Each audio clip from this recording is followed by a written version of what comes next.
स्वागत है।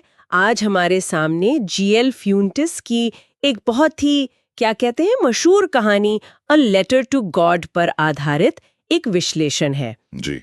ऊपर से देखने पर तो ये एक किसान, उसकी आस्था और एक चिट्ठी की मतलब बहुत सीधी सादी कहानी लगती है। लेकिन मुझे लगता है यही इसकी खूबसूरती है। ये उन कहानियों में से है जो जितनी सरल दिखती हैं उतनी ही गहरी होती है। हाँ, आज हम इसी की परतों को खोलने की कोशिश करेंगे, क्योंकि ये कहानी सिर्फ आस्था के बारे में नहीं है। ये इंसानियत, गलतफहमी और कभी-कभी हमारी नेकी के जो अनचाहे नतीजे होते हैं, उन पर भी सवाल उठाती है। बिल्कुल। और हमारा मकसद सिर्फ कहानी को दोहराना नहीं है, बल्कि ये समझना है कि जब किसी इंसान का अटूट विश्वास असल दुनिया की हकीकत से टकराता है, तो क्या होता है? तो चलिए शुरू करते हैं कहानी के नायक लेंचो से। हाँ, लेंचो। वो एक किसान है जिसकी पूरी जिंदगी, पूरी मेहनत, सब कुछ उसकी फसल पर टिका है। और फिर एक दिन अचानक ओलो का ऐसा तूफान आता है जो सब कुछ तबाह कर देता है। सब कुछ। खेत ऐसा दिखता है मानो नमक से ढक गया हो। हाँ, और आप सोचिए, किसी भी इंसान के लिए ये पूरी तरह टूट जाने वाला पल है। सारी मेहनत, साल भर की उम्मीदें, सब एक झटके में खत्म। सही बात है। ज्यादातर लोग ऐसी हालत में या तो किस्मत को कोसते हैं या फिर पूरी तरह निराश हो जाते हैं। लेकिन लेंचो की प्रतिक्रिया बिल्कुल अलग है। उसका दुख जेन्युइन है, पर उसमें निराशा नहीं है। उसके मन में बस एक ही उम्मीद है, एक ही सहारा, भगवान। और इसी भरोसे के साथ वो एक ऐसा कदम उठाता है जो सुनने में सच कहूं तो बड़ा अजीब लगता है। हाँ, वो एक चिट्ठी लिखने बैठ जाता है। और ये चिट्ठी किसी दोस्त या रिश्तेदार को नहीं, बल्कि सीधे भगवान को लिखी जाती है। ये बात लेंचो के किरदार के बारे में बहुत कुछ बताती है। उसके लिए भगवान कोई दूर की अनदेखी शक्ति नहीं है। उसका भगवान के साथ एक बहुत ही सीधा, एक व्यवहारिक और लेन देन वाला रिश्ता है। जैसे हम किसी बैंक मैनेजर को लोन के लिए अर्जी लिखते हैं। हाँ, बिल्कुल वैसा ही। वो भगवान से मदद मांग रहा है। ये तो ऐसा है जैसे वो कोई बीमा क्लेम फाइल कर रहा हो। बिल्कुल। उसने अपना काम किया, फसल उगाई, अब कुदरत ने उसे बर्बाद कर दिया, तो जिसकी निगरानी में ये सब होता है, अब उसकी जिम्मेदारी बनती है। सही।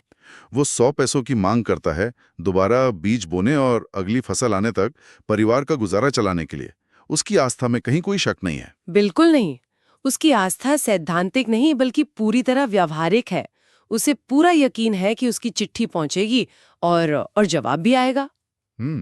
अब यहां से कहानी एक बहुत ही दिलचस्प मोड़ लेती है। लिंचो ने तो चिट्ठी पोस्ट कर दी, पर अब गेंद उस पाले में पहुंचती है जहां किसी ने सोचा भी नहीं था। एक सरकारी पोस्ट ऑफिस। हाँ।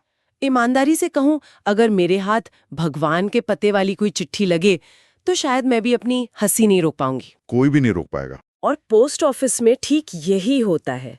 डाकिया जब ये चिट्ठी देखता है तो हंसते हंसते पोस्ट मास्टर के पास ले जाता है। पोस्ट मास्टर भी, जो एक मोटा और मिलनसार आदमी है, जोर से हंस पड़ता है। और ठीक यहीं पर कहानी का पहला बड़ा मोड़ आता है। पोस्टमास्टर की हंसी अचानक रुक जाती है। वो गंभीर हो जाता है। वो उस चिट्ठी को देखता है और लिखने वाले के विश्वास की गहराई से वो हिल जाता है। वो सोचता है, क्या विश्वास है। काश मुझ में भी इस आदमी जैसा विश्वास होता। हाँ, जो भगवान से इस तरह बात कर सकता है जैसे कोई दोस्त हो। ये एक बहुत ही अहम पल है। एक मजाक की तरह शुरू हुई बात अब एक गहरे सम्मान में बदल जाती है।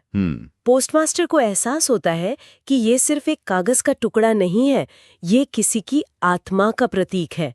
और उसे ये भी डर लगता है कि अगर इस विश्वास को जवाब नहीं मिला तो ये इंसान टूट जाएगा। हाँ, शायद हमेशा के लिए टूट जाएगा। यहाँ पोस्टमास्टर एक नैतिक दुविधा में फंस जाता है।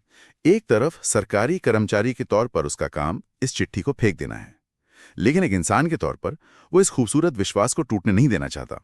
और वो एक फैसला लेता है कि वो इस प्रार्थना का जवाब देगा। हाँ। लेकिन यहाँ एक सवाल उठता है, क्या ये सिर्फ नेकी और दया का काम था, या कहीं न कहीं इसमें थोड़ा सा खुद को बड़ा समझने का भाव भी था, एक पल के लिए भगवान की भूमिका निभाने का मौका? ये एक बहुत ही दिलचस्प सवाल है।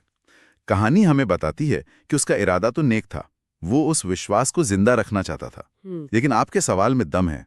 जब हम किसी की मदद इस तरह करते हैं कि उसे पता ही ना चले, तो क्या हम अनजाने में उसे एक आरामदायक झूठ में नहीं रख रहे होते हैं? खैर, पोस्टमास्टर अपने इरादे पर कायम रहता है, पर एक समस्या है। पैसे। पैसे। हाँ, 100 पैसों, उस जमाने में एक बड़ी रकम थी। ये पोस्टमास्टर के अकेले के बस की बात तो नहीं थी। बिल्कुल नहीं।